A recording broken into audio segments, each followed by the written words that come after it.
ఈ రోజు ప్రత్యేకంగా ఎన్డీఏ గవర్నమెంట్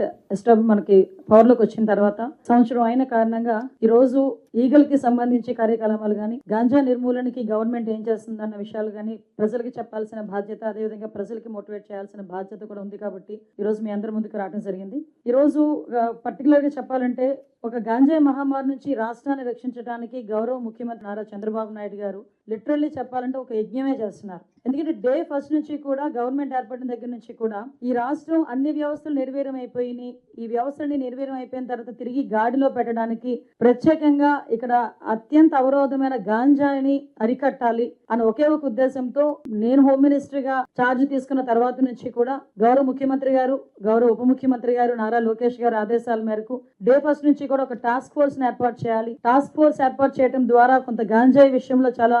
ఎక్కువగా మనం దృష్టి పెట్టి దాన్ని నివారించే కార్యక్రమాలు చేయాలి అని చెప్పి ఆ రోజు ఆలోచన చేసుకుని ఆ రోజు నుంచి ఈ రోజు వరకు కూడా ఎక్కడా కూడా శక్తి వంచన లేకుండా, పర్టికులర్ గా ఈ వర్డ్ ఎందుకు ఉపయోగిస్తున్నానంటే శక్తి వంచన లేకుండా పని చేసాం కాబట్టి ఈ రోజుకి గాంజా విషయంలో మేము రిజల్ట్, ఆ ఫలితాన్ని కూడా మేము అందుకోగలుగుతున్నాం, మీ అందరికీ కూడా అందించగలుగుతున్నాం. ఎందుకంటే ఒకనొక సందర్భంలో ఆంధ్రప్రదేశ్ అనేసరికి గాంజా హబ్ అని లేకపోతే డ్రగ్స్ హబ్ అని మాట్లాడుకునే సందర్భం. అదేవిధంగా ఎక్కడైనా గాంజా దొరికింది, డ్రగ్స్ దొరికినాయి అంటే పక్క రాష్ట్రాల్లో ఉన్న డీజీపీలు కూడా ప్రెస్ మీట్లు పెట్టి ఇదంతా కూడా హారిజన్ ఆంధ్రప్రదేశ్ నుంచే వస్తుంది, గాంజా అంటే ఆంధ్రప్రదేశ్ ఉత్తరాంధ్ర నుంచి ఎక్కువగా వస్తుంది అని చెప్పుకునే పరిస్థితి నుంచి ఈ రోజు ఏదైతే ఏజెన్సీ ప్రాంతం అరకు, పాడేరు అటువంటి ప్రాంతాలు గంజా హబ్ గా మారాయి అనుకున్న పరిస్థితి నుంచి ఈ రోజు తిరిగి కాఫీ బ్రాండ్ గా ఈ రోజు తీర్చిదిద్దగలిగే పరిస్థితి తీసుకొచ్చామంటే ఈ రోజు అరకు అంటే ఒక కాఫీ గుర్తొచ్చే విధంగా తయారు చేసుకున్నామంటే ఈ రోజు శక్తి వంచన లేకుండా ఈగల్ టీమ్, అదే విధంగా డిపార్ట్మెంట్, ఈ రోజు గవర్నమెంట్ కలిసి పనిచేసింది. ఈ రోజు మీరు అబ్జర్వ్ చేసుకుంటే ఈ రోజు అరకు అనేసరికి కాఫీ గుర్తొచ్చింది. ఈ రోజు పార్లమెంట్ లాంటి ఉన్నతమైన స్థానాల్లో కూడా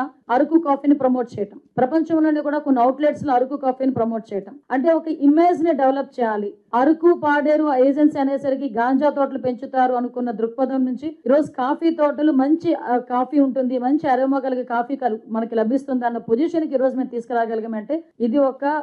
మేమైతే ఒక మంచి ప్రతిఫలం మాకు అందింది అని మేము చెప్పగలం.